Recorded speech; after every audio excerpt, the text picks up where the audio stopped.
And good morning, everybody. We are live. Congratulations. You made it through the week. Another week of amazing food products, novelty treats, all kinds of cool things. And if nobody else says this, we're going to say it to you here this morning. Good job. You did a good job. We really appreciate all that you do. If you're new to the Food Safety Chat, my name is Brian Armentrout with the Food Leadership Group. Pull up a chair. We're going to talk about a food safety topic here for around an hour. And this is my favorite part of the week because I get to bring experts like Morrine and Austin on the show. And I know I always learn something on these conversations, and I'm hoping that you do as well, too. So one of the things that we love to do here on the chat is we put in here where in the world you are at. And I'm always amazed by this. So I'm in Loveland, Colorado. Good morning, Ryan, in lovely Wisconsin. Austin, good morning to you, sir. Where are you at today? I'm actually back in Denver right now, so east side of Denver. Nice. Yeah, Austin and I live about an hour apart, and some pretty good rain last night. This is a very warm time of the year in Colorado, and we get kind of sometimes these pretty large thunderstorms that can go through the area. So you can get some pretty unsettled weather for sure. Steve, good morning. And if you're a regular on the chat, you'll also recognize Morrine Omolo. Good morning, Morrine. How are you today? Good morning, Brian. I am well. We got a little bit of rain in Minneapolis. Was supposed to be more, but we are happy with the amount that we got. Too much rain is not always a good thing. No, it's not. Yeah, it's just like, there's anything in excess is always a problem for sure. Good. Jose is here. Good to see you, my friend. Morgan in Brooklyn. Wow, everybody's filing in here. We love it. So with that, we're going to start off with a dad joke. Are you guys ready for a dad joke? Sure. What did one tectonic plate say when he... What did one tectonic plate say when he bumped into the other? Sorry, my fault. That's a good one. I'm just having way too much fun with those. And if we have time at the end, I've got another one. I found two that were really funny like that, and so, at least from my opinion. But if you remind me at the end, and if you want me to, I'll tell another dad joke. So sure. We'll jump into that. So, of course, as we get in here, Austin is with Sage Media. And Sage Media does some amazing training work and cutting-edge materials in the training space. So we're always happy when Austin is on to join us. And Morrine is the compliance specialist with Jonny Pops. So very glad to have her on that side as well, too. Elena, good morning. So with training, one of the things that we wanted to talk here, and this is nice because we got kind of a roundtable approach going here with how training works, in that I know from my days from working in food companies and food plants, with the day-to-day of everything that gets done, training, right? It just makes you as a quality manager, it makes you want to run into your office and close the door, doesn't it? And why is that? Why is training such a difficult topic?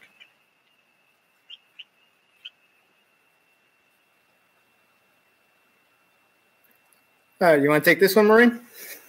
Sure. I mean, I think it's complicated because of the way that we perceive training.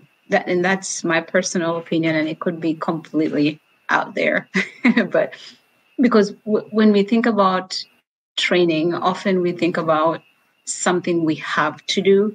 It's a checkbox that needs to, it's time that is taken away from something else that has more value.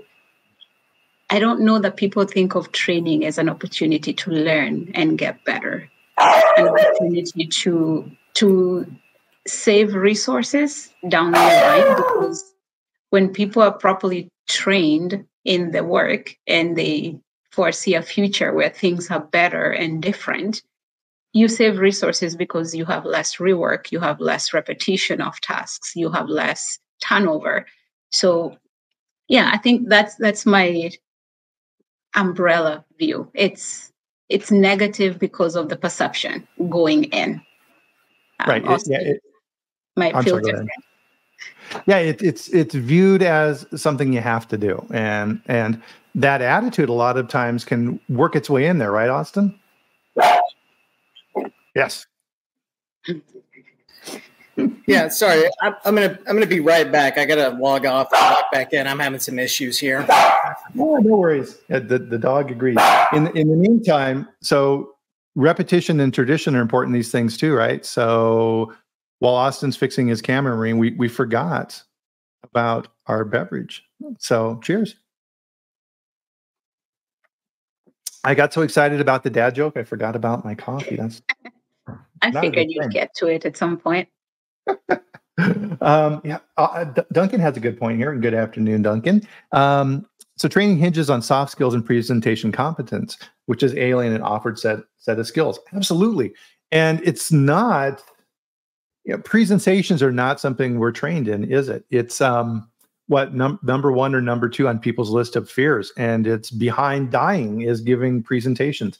And I think a lot of times quality people, because we're technical and we're very comfortable with the analytical side of things, the people side of things can be really difficult, can it?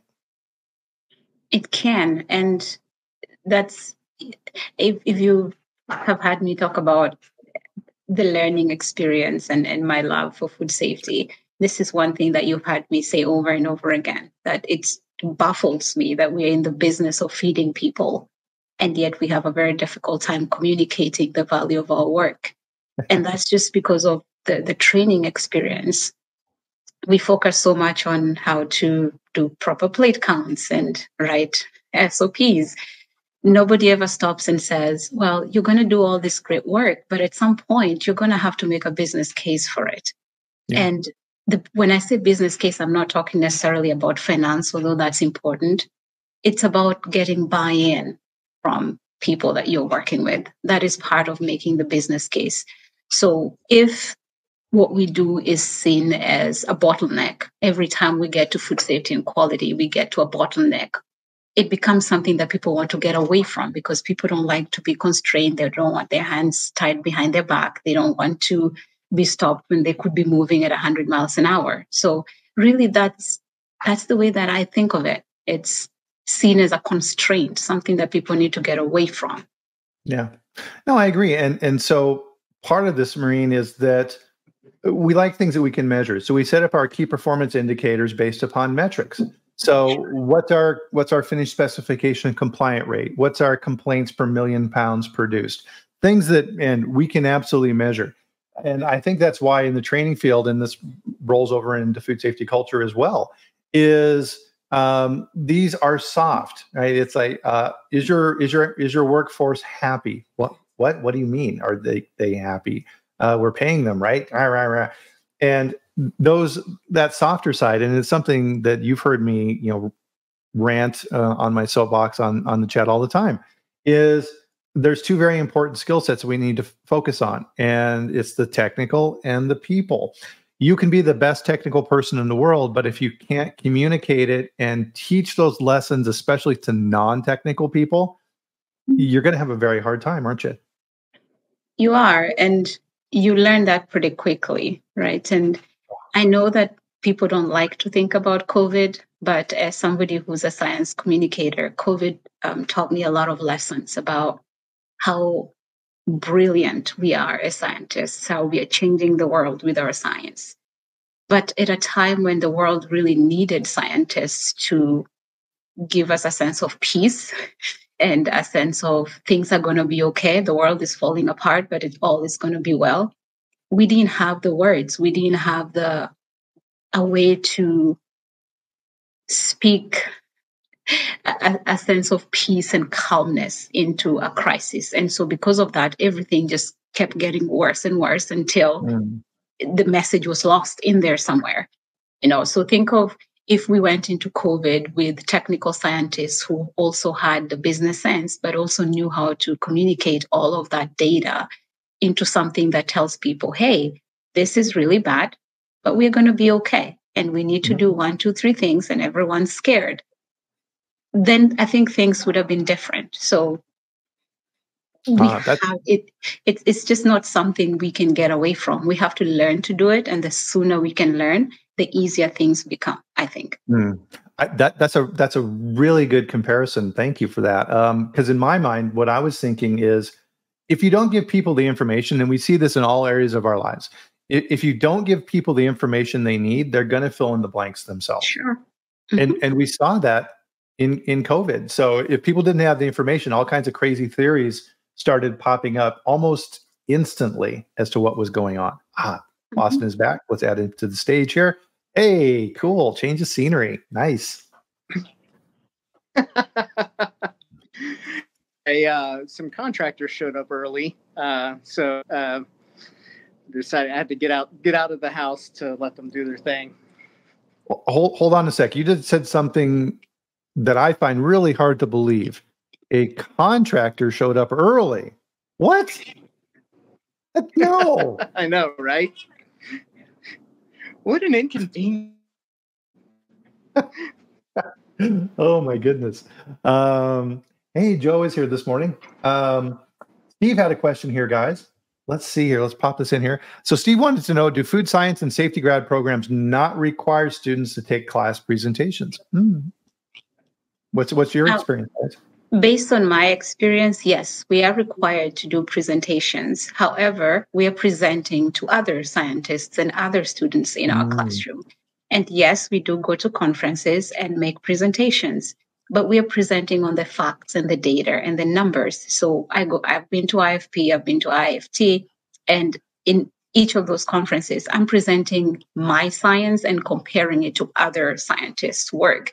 And when we're being judged on how well did your poster do, for a very long time, it was how well we can read the content on your poster. It's only now things are starting to change and universities are starting to evaluate their curricula, because food science is essentially a program. You can't just start food science. You need to be under IFT if you want to be accredited program. So now they're evaluating the program to make sure that in addition to all the amazing technical skills that we pick up, that we can actually boil that down into what the average person can understand, and not just as information. How does it apply to their life? How do I take this and go home and make it work for me? Because again, as I said, food is extremely personal. It should not be a very difficult topic to communicate. But if I talk in Salmonella typhimurium and Listeria monocytogenes, and that's the level that I'm communicating, I'm losing people in the first PowerPoint slide. Yeah, absolutely.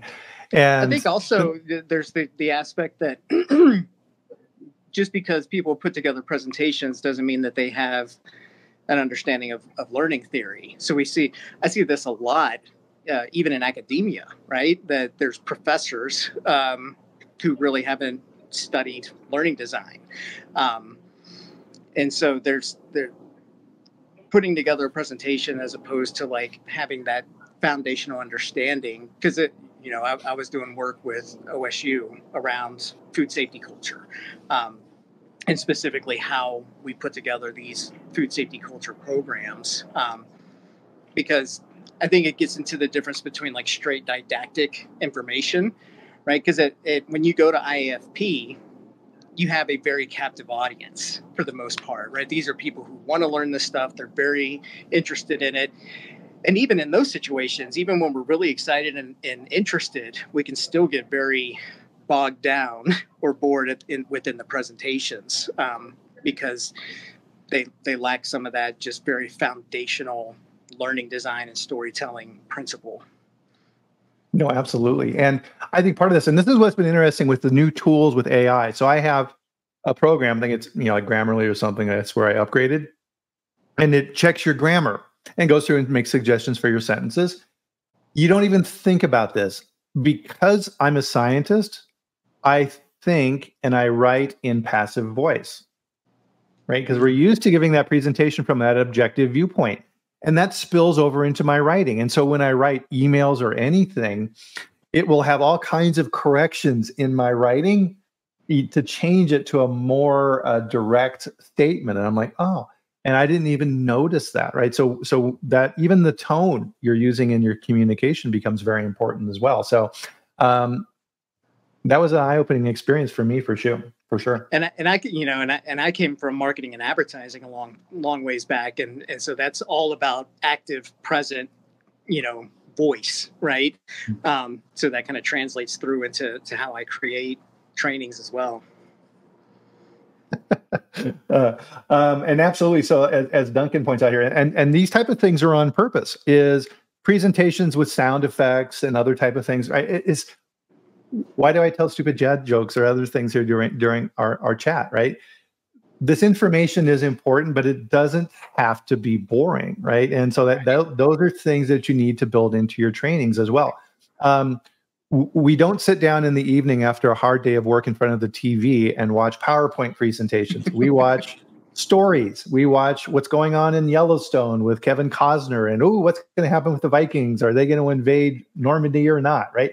And we actually learn during these shows some of the history, or at least how they're presenting it, associated with that, and it becomes a very interesting tool. Which gets to our first point here, which is when we're looking at this, and this is why really we're with this group, I think this is a great opportunity to look at it from the perspective of implementation versus theory. But the theory piece of it is super important to get right first. So I think kind of the first question, this is a good one, Austin, for you to kind of start us off with, is why do we train, right? We just get a list of things that we need to train in, but we never sit back and ask why, do we? Yeah, I think that's a really interesting observation. And for me, all training is about affecting a specific KPI. What is the business outcome that I'm working on, regardless of if we're working on soft skills, hard skills, compliance, any of those things, beginning with the end in mind. And the end is always, how is this going to benefit the company? Because so often we see issues like you've talked about where there was some type of glitch in the system, and so it was like, well, we're going to retrain. And so the question is, well, why didn't the training work in the first place? Why are we going back to that well if it didn't do what we wanted it to the first time? So really for me, it's starting out with that business case, because sometimes it's easy to forget that that's what we're trying to do. It's easy to fall into the mode of like, well, people need to understand GMPs, and it's like, well, why? And that's where we get into that like Kaizen methodology, or the 5 whys. Continue asking why. Why are we doing this? Why is it important? What is it going to lead to? And then that creates a better kind of like holistic view of, once you get into the training design, of knowing, okay, well, this is my end point. This is my, destination. Now, what do I need to do to make sure that we get there? How do I make sure that this training or this education is going to lead to affecting that final KPI? Yeah, no, absolutely. And a lot of times when you arrive at a new company as, the compliance specialist Morrine, and you're looking at there's all kinds of historical information that's there already. There's a GMP PowerPoint training that, metaphorically, right, you blow the dust off of it and you give the same stupid presentation time and time again, with really not understanding that why and what's the objective, do you? And it's funny you should say that, because even in a university setting, you'll be amazed how many times we've seen the same presentation over and over again. And students have learned after a while that if you can just borrow the notes from the last 3 years, you'll ace the class without ever having to do much, because the trainers, the educators, it's a lot of work to do interactive teaching. It takes time from you, not just to put together the facts, but to then make it a living, evolving document. And so, yes, in many ways, it's easy to go with the PowerPoint that was created in 2000 and whatever, because it's there and you don't have to do much work with it except and make sure that now we have 9 allergens.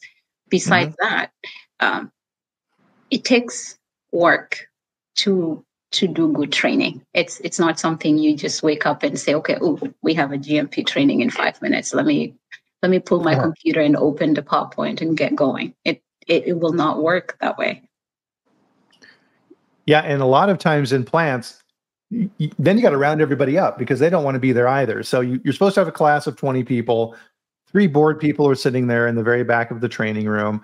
You got to go and find the supervisor to say, hey, where's your guys? And the supervisor rolls his eyes and says, yeah, whatever. They'll be there in 5 minutes. I've got important stuff to do here first. Okay? So that entire message is being communicated through the organization that the training is not important. It's just something to get through. Right. And so for me, this is a telltale signal. So for anybody on the chat, and I'd like to know what your thoughts are on this as well, is if I put in a corrective action to a supplier or a production facility where I found a deviation to a process, and the response comes back in a day or two, number one, that's way too fast.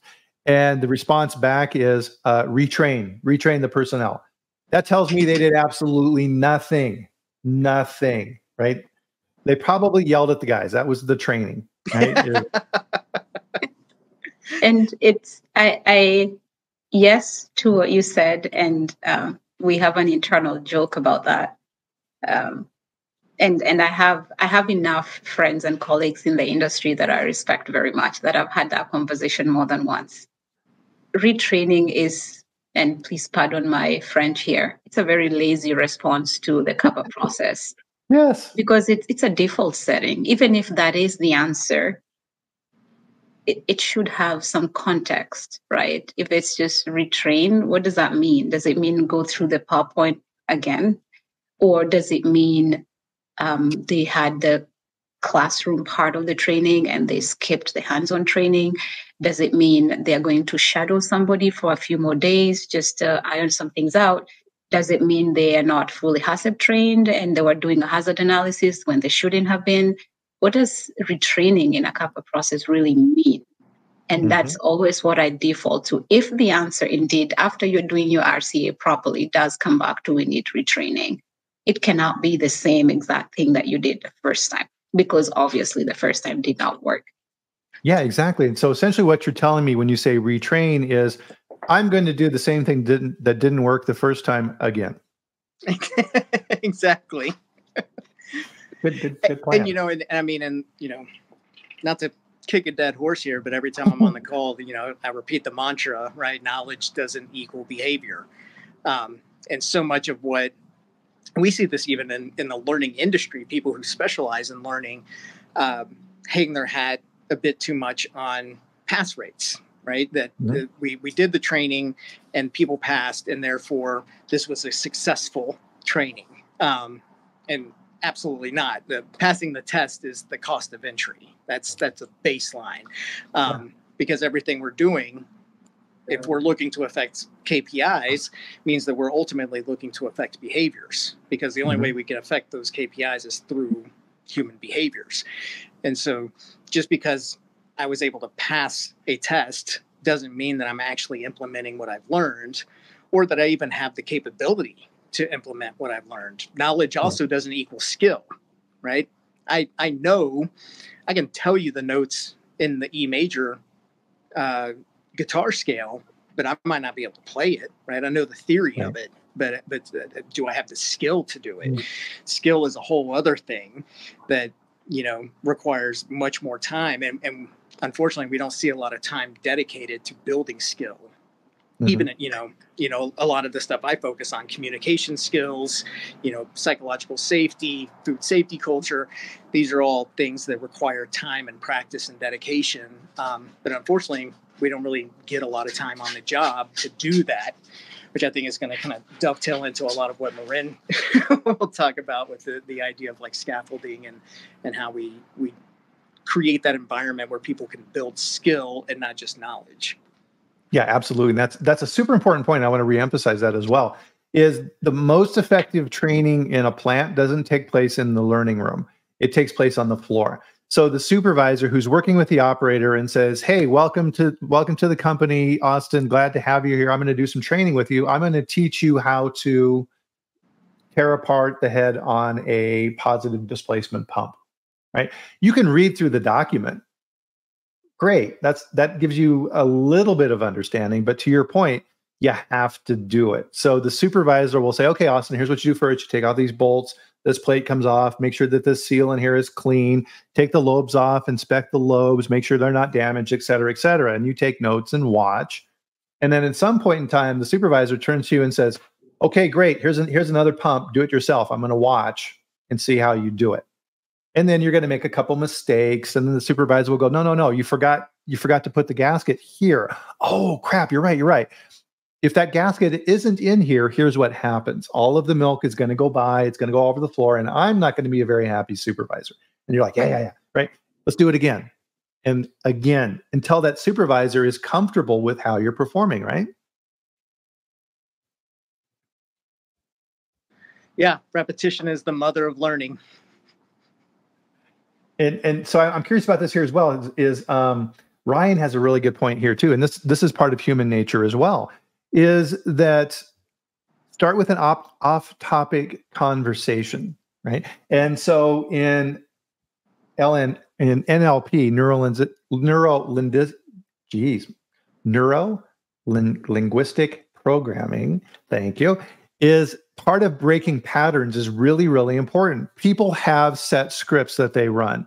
And part of that set script is going to be training. Oh, God, I got to go to the training room. And they talk to their friend, right? They run this pattern, break that pattern. So to Ryan's point, and I'm curious if he agrees with this or not.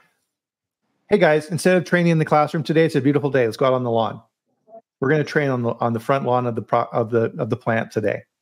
Everybody's going to go, what? Right? You've broken their pattern. Right? They're gonna learn more. You've changed their programming associated with that. Does that make sense? Yeah, definitely. And that's, I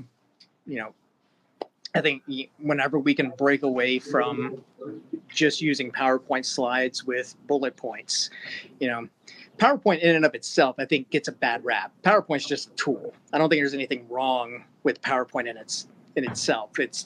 But how it's frequently utilized is where it becomes problematic. Oh man, I'm trying to remember the name of the book I read like 20 years ago. I'll try to remember it and see if I can post it later. But there was a book I read on PowerPoint, and it was specifically on like how to make PowerPoint presentations that tell a story, or or not super information heavy. Because when this is the other thing I see a lot whenever I go to industry conferences is I'm here to see the person speak, the expert, right? I'm not here to just watch your deck, and all these bullet points. I want to know your experience, your real world, like how you've been applying this. And I think people forget that a lot, that, it's just a support mechanism. Exactly. Yeah. I mean, we even have a name for it, right? Eye charts, right? And people will apologize. You'll see this slide that is just covered from top to bottom in verbiage, and you just go, right? And then the presenter reads it to you, and you're like, right? You just want it to end. Oh my goodness, it's terrible. And Elena, I think I owe her $5 because she gave us the perfect segue here, which is she loves your scaffolding approach to training, Austin. What's Elena talking about here? What's scaffolding? Yeah, so this was what Morrine and I were talking about, and why we thought it would be cool to do this as like a joint presentation today. The short form of scaffolding is defined as I do, we do, you do, right? So it's like a stage. I'll show you how to do it, then we will do it together, and then you do it on your own. So very similar to what you were talking about earlier with the machine, right? And how to properly work that. And so the scaffolding itself is just like a building, right? You have scaffolding to help construct it, and then once it's ready to stand on its own, you take the scaffolding back down. It's no longer necessary. So creating an environment in which learners are not just given information and thrown to the wolves, but that we continually offer support until they're ready to stand on their own. Yeah, definitely. Is that how you approach it, Morrine? Yes, and a little bit differently because I did learn in a university setting and understand adult learning. I do have a 3-year-old son. He'll be 3 in a little bit. And so learning has been a living experience for me, slightly different from what I did when I was doing research at the university. And I'll explain by giving examples. I think that's the easiest way.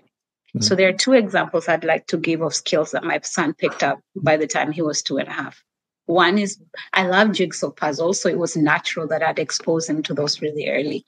And he can build the US state puzzle. So he knows the 50 states and he can place them on the map correctly. And he knows the names and how they relate to each other. And he could do that by the time he was 2.5.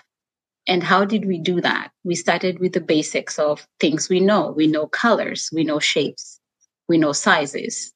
And so Texas is the biggest, California is the longest, Florida is kind of down here, farthest right, Maine looks like an almond, and Minnesota is home. And we're as close to Canada as you can get.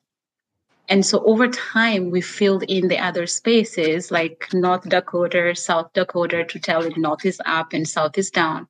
And so we kind of built on that over time.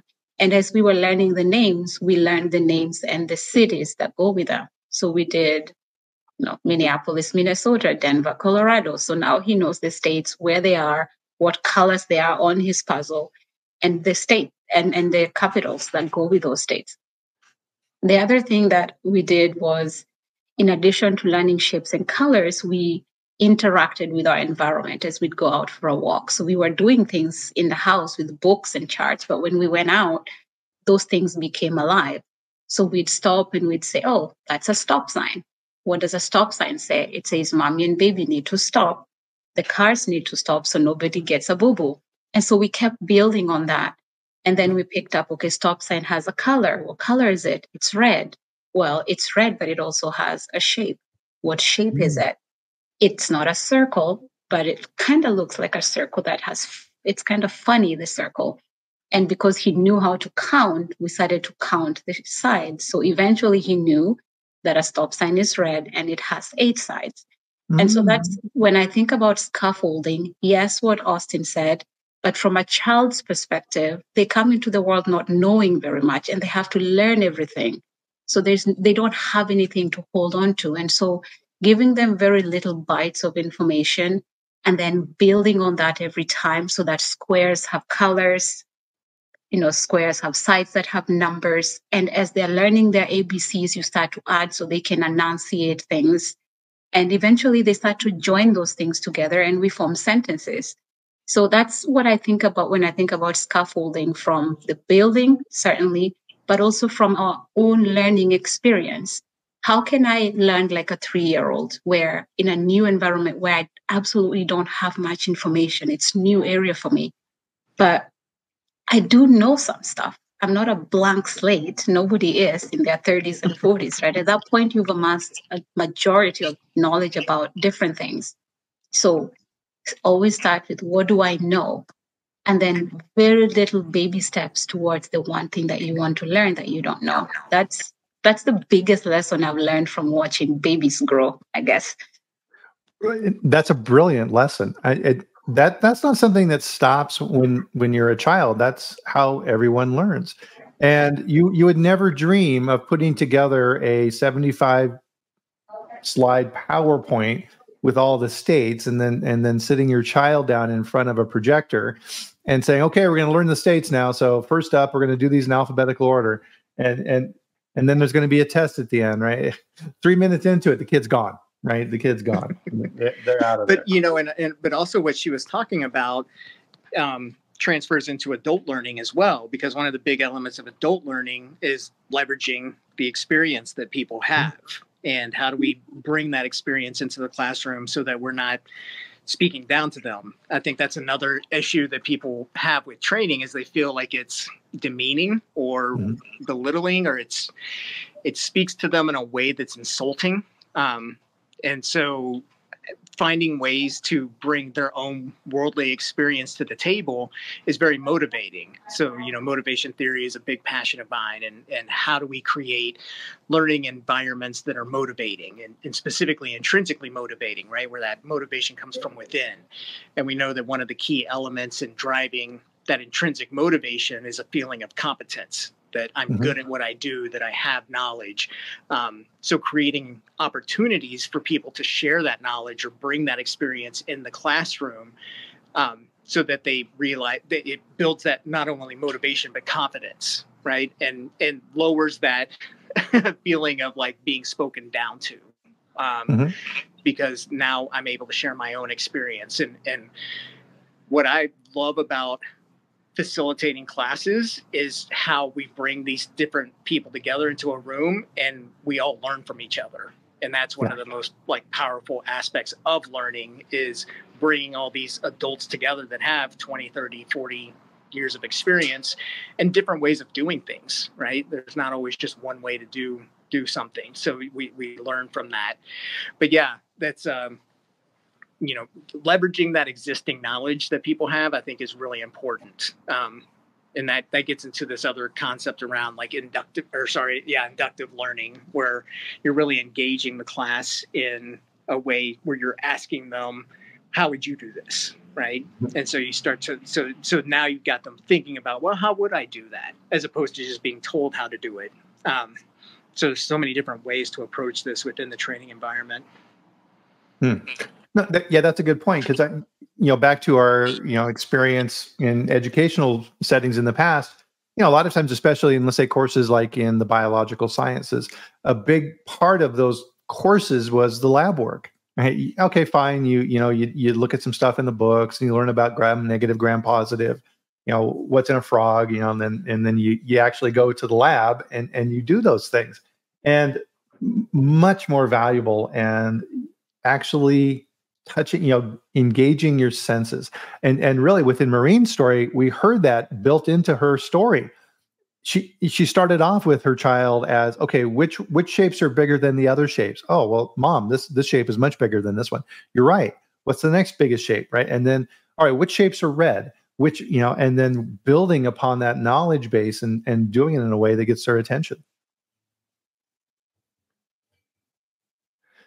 So with that, then, relative to application, then, is avoiding overwhelm and then owning that content. What do you mean then? What do you think that means in Austin relative to owning content when you're putting these things together? What are some things you should avoid relative to that? Oh, sound's off. You got it. Looks like you're on mute. Sorry. There we go. I think that was a talking point that Morrine put in there, so I'm going to default over to her on the owning content aspect. Sure. When you design learning or learning experience as something that happens to people, eventually they learn to hate it. And again, that is a lesson that I learned at the university, but was exemplified in watching my son grow up. So when I design his play date and I tell him, this is what we're going to play with today, you're going to use the truck and you're going to drive it over here and you're going to have to do this and that. He might do it, but it takes him a couple of minutes to start pushing back on wanting a little bit of freedom. He's only 2 years old. Can you believe how it feels like to somebody who's in their 30s and 40s when somebody comes in with a PowerPoint and then they put this barricades and tells you walk this thin line and go and be merry, go change the world. So owning the content is about, yes, people need information, they need the facts. Nobody wants listeria and salmonella, and they need to understand why. But they're adults, they're thinking adults. They have life experiences, they have life expectations, they have professional goals. Understanding how all of those things play together and then having them be responsible for their learning experience. So my job is to help you understand why listeria and salmonella are bad, because that's my training. Your job is to figure out how to keep salmonella and listeria out of the process by following proper GMPs. If the gloves you're wearing don't work, let's find different gloves. If the shoes you're wearing keep your feet wet, let's get a different pair of shoes. Having people own the lived part of learning makes them have a sense of responsibility. The other thing is you show people respect, right? Respect and trust that's earned over time, right? Trust but verify. Eventually, you want a combination of people are learning, they understand that you respect them, and they understand that you expect them to have responsibility over their work. So you're helping them learn. Learning is not happening to them. It's an experience that they're going through and they're living through. They don't learn today and then stop living and then go back to life. They're living while they're learning. So how do we connect those things, that learning is part of a normal living experience, as opposed to something we stop living, go to the classroom, do the learning, then go back to living? That disconnection, how does what they're thinking about from home and the task that they're not doing anymore and the deadline that's still coming, how do we incorporate all of those realities in the learning experience so that it's a very smooth transition? Learning is just a pit stop on your way to the next thing. It's not a hard stop on life. Then you have to go back, basically turn off the engine, go learn, then come back, turn on the engine and keep living. And I honestly think that if people can have those two things, a sense of responsibility to the company for sure, but to themselves as well, but also a sense of respect that they have value, that their learning experience is valuable, not just to themselves, but to the, to the team members, then it starts to be, it's an investment on their part, so to speak. It's not just a box they have to check and then move on to something else. Right. Wow. Yeah. Ton of good material in there. And I think a lot of times in plants, and this is a good warning sign if you're preparing materials or you're working in quality and production facility, if the personnel in the plant, your veterans who have been there for 20, 30 years, and you're trying to work with them and you hear back from them directly or indirectly, hey, listen here, kid, I've been doing this job for 30 years. Leave me alone, right? What they're trying to tell you is, I have experience, I have knowledge in this area that you're ignoring, and you think that you can override that. And if you try and do that, they're going to fight you. Yeah, and I think one of the really interesting things that Morrine was talking about is that, we're talking about a culture of learning, right? So that, and this is something that we're constantly talking about in the learning community, is how do we create this culture of learning? Because it is not just we go and do learning and then we go back and do our job. Our job is continual learning. So how do we, help people see this in a way that it's not just this secondary thing or this bolt-on aspect of their job or this task that needs to be done, but that we're continually learning. And we just don't realize it all the time. We don't, every day we learn something new. So creating that culture where we don't view it as this chore. Yeah. No, absolutely. So one of the things I wanted to kind of talk through here is because, theory and application are always two very different things. So from a simple example standpoint, how would you guys approach tackling a new type of training? Let's say that you want to revamp the hand wash training. How would you approach that?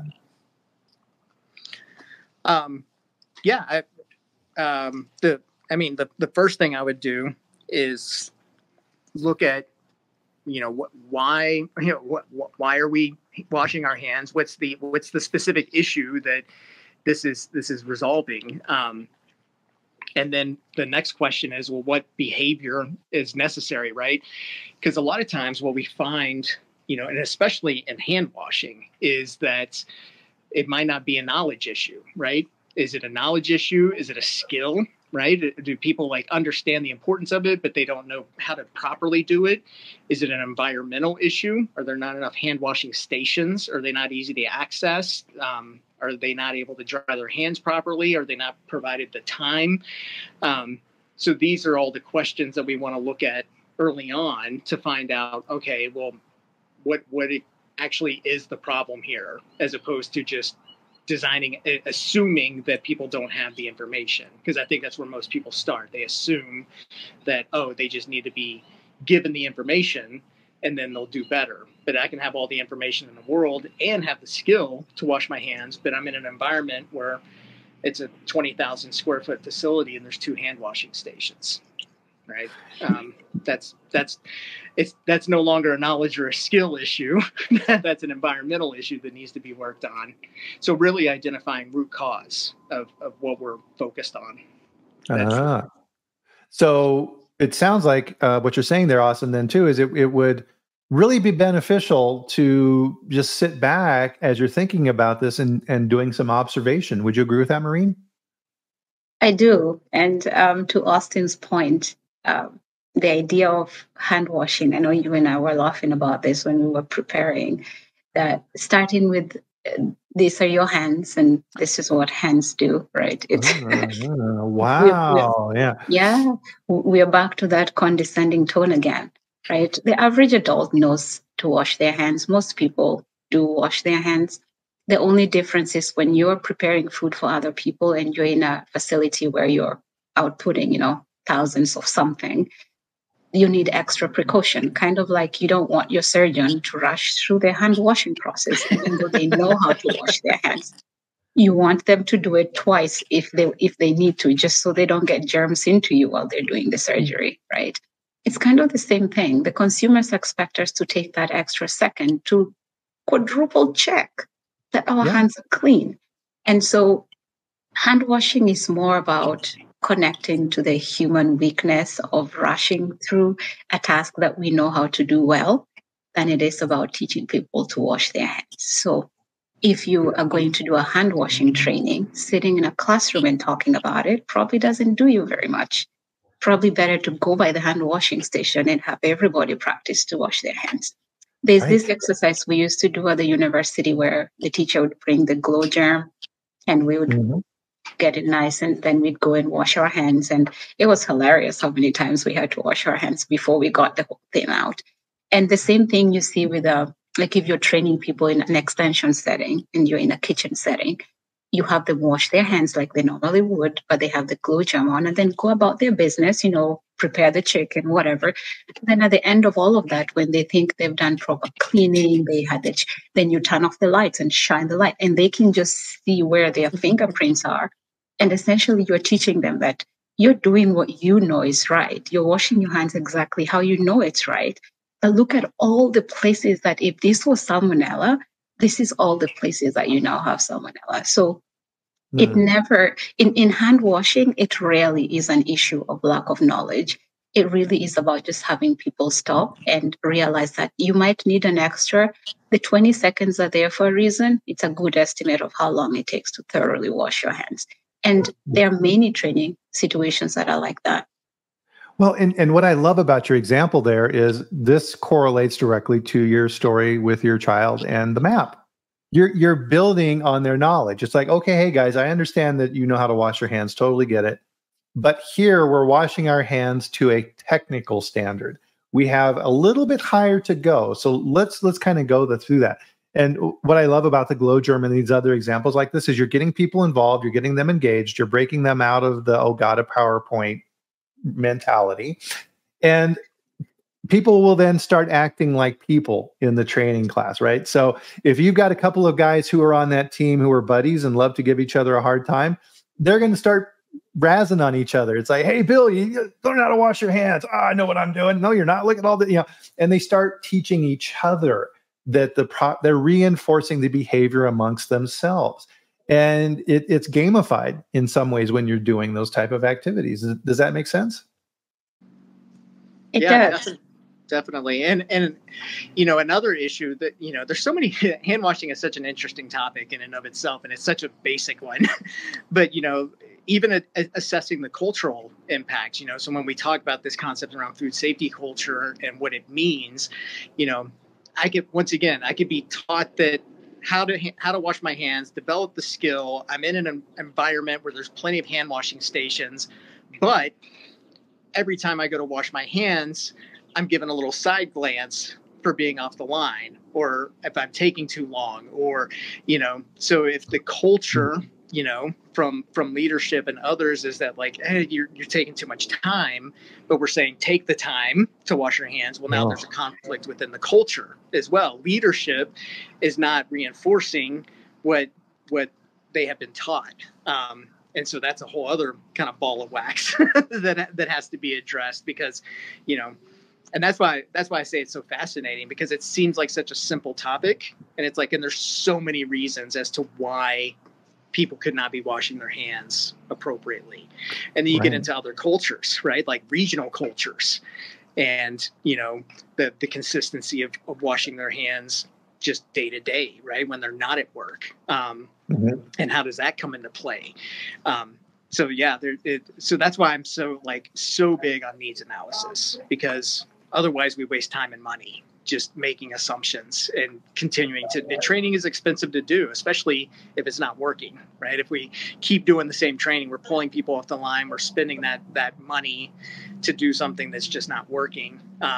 So really, for me, like, needs analysis is probably the most important aspect of training, because we have to know what it is we're fighting before we can go into battle.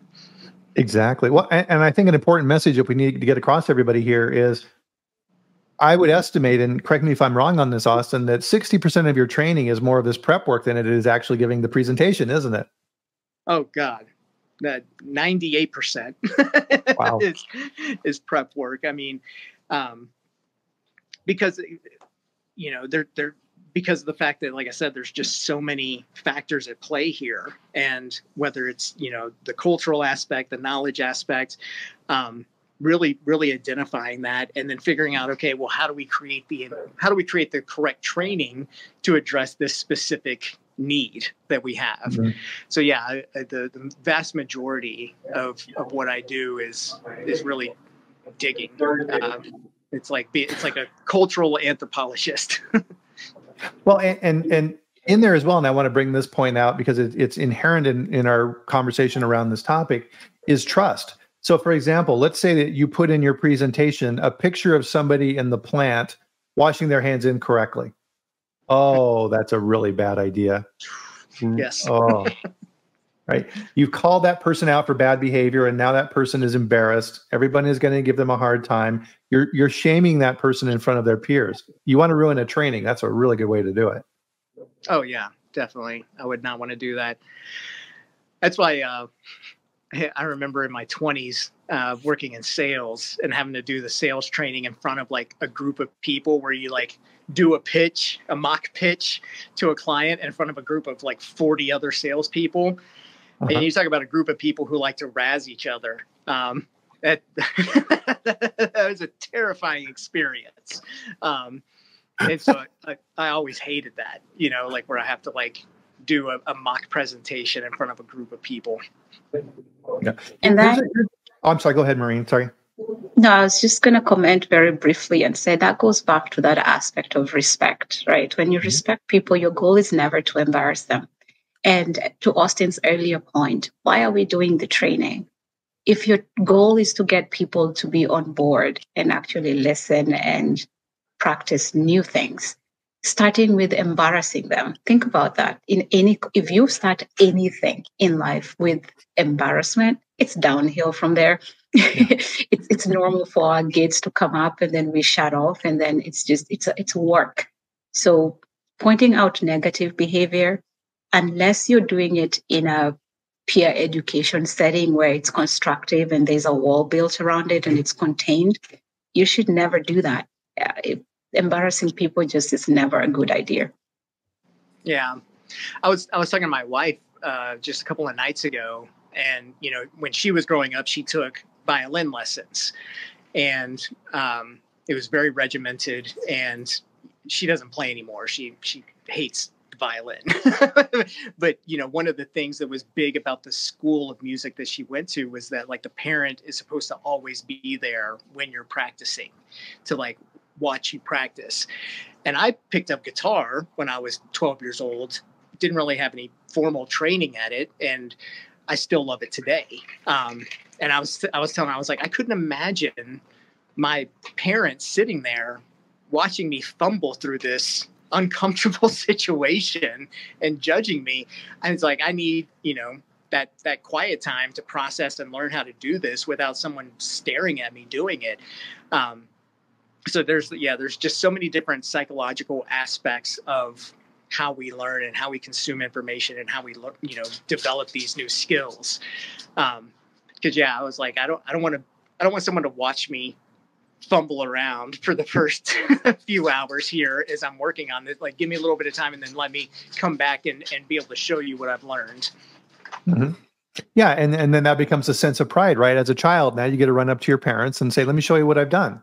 Versus, being under the teacher with the ruler who's whacking your hands on the guitar when you're not playing it correctly. And that negative association is something you can't get away from, because now you're associating your guitar with a negative experience. Why would you want to continue that? Yeah, exactly. Yeah, which is sad, right? Because now she has no desire to play whatsoever, because she just has these negative emotions tied to it. And it's, it comes back to the learning environment. Oh, Duncan's got I'm sorry, Ryan's got a very good example here, which I'm not going to put up on the screen. It's too long, but being creative with the training. So as we're kind of running out of time here, but there's one other point that I wanted to bring up as well, and this is kind of inherent in what we're doing here, is that we automatically assume when the plant manager or whoever above us comes to us relative to a training that we need to do it. That may not be the case, right? That's part of the question that needs to be asked as well. Is, am I the right person to be doing the training? I think that's a fabulous question that people should be asking. It's a completely different skill set than most people have. That's why we have learning designers and facilitators and trainers, because they've spent their entire professional life learning how to do this in a way that is effective, as opposed to someone unfortunately a lot of times having to just kind of like go through the motions to knock out the training because they were told they have to do it. There's a lot of need for the industry as a whole, really. And really, I'm sorry, go ahead, Morrine, sorry. No, it's okay. I agree, yes, that depending on your role, you might not always be the right person to do the training, not because you lack the skill, but that could be one of the reasons. But the other reason is perception from the people that are learning. So if I show up, and this has been told to me by very nice people one too many times, that when I show up, it's usually about the class prefect effect, where it's monitor effect. And so when I show up, it's a sense of authority is in the space, even though I might just be passing by. So sometimes you might have the content, but it's better to find somebody else who's closer in peer to the people that are trying to learn, and then teach them. So do the trainer experience, where you can do the training the first time and then have them take over and continue the training going forward. That is why train the trainer sometimes works really well, because they do get the technical knowledge, they get the facts right, but the delivery is done by somebody who is less intimidating, I'd say, even though as a trainer, that's not your goal, but it doesn't matter what you think. It's really about the perception of the learner. And if they perceive authority, already they feel like they're forced to be there and listen, because what am I going to do? Walk out? The manager is here and they're doing training. But if it's a peer that's doing the training, first of all, they're curious. Why do you get to do the training? I want to get to do that too. So there's the opportunity to do just more than one person. And then eventually teams start to train each other, and you have less of the delivery role and more on content creation, which then frees up some time to spend thinking about content and how to deliver it properly versus the actual delivery. Yeah, good point. And so part of this, right, as food safety quality professionals, we feel like we have to take everything on ourselves. But if you're working in a large production facility, 500, 800, 1,000 employees in some cases, you can't. You'll burn yourself out. Your time is much better spent training the people who are going to be doing the training and putting together those programs and helping them to learn the lessons that we're talking about here today. And that's Elena saying here, that's what she does as well. And it helps build confidence. You're helping to build their skills, right? That's why we're here. So don't forget the supervisors, right? They need to develop their skills as well. And another advantage to this, and I wanted to touch on this as well, is this is what Austin does for a living. It helps people design these things. And one of the things that we talk about here in the chat quite a bit is just like the guys on the floor who are doing these things. Don't reinvent the wheel. If you have individuals who can help you develop these programs and systems, and then execute those quickly, and you know that all of these different types of questions have been addressed, don't flail around on your own. Get outside help. Sometimes we need that humility to realize we need to learn these things as well. Yeah, I agree. Yeah, if anybody needs any assistance on needs analysis or looking at their training, what I love to do is assess existing trainings and find out, how do we not have to reinvent the wheel here, but how can we make some slight tweaks to what you have existing, and then make some improvements to it. Exactly. Well, we're out of time here, Morrine. Any final comments you'd like to leave everyone with? Since I started taking care of my son, the biggest lesson I've learned from him is learn how to learn. A lot of us think we understand how to learn just because we've been doing it our entire life. There's a good way to learn and there's a bad way to learn. Yeah. If you're learning and your goal is, I want to get 98% in a test, or I want to be, you're always focusing on the destination. This course is 3 hours and oh my God, where am I going to get 3 hours? If that's your goal, you might get to it and you might pick up enough things, but it's a miserable experience. Yeah, absolutely. Enjoy the process. That's what I'd say. Learn like a 3-year-old. Yeah. And to close out our chat today, I promise this. So like it or not, you're getting another dad joke. What type of dogs do chemists own? Laboratory retrievers.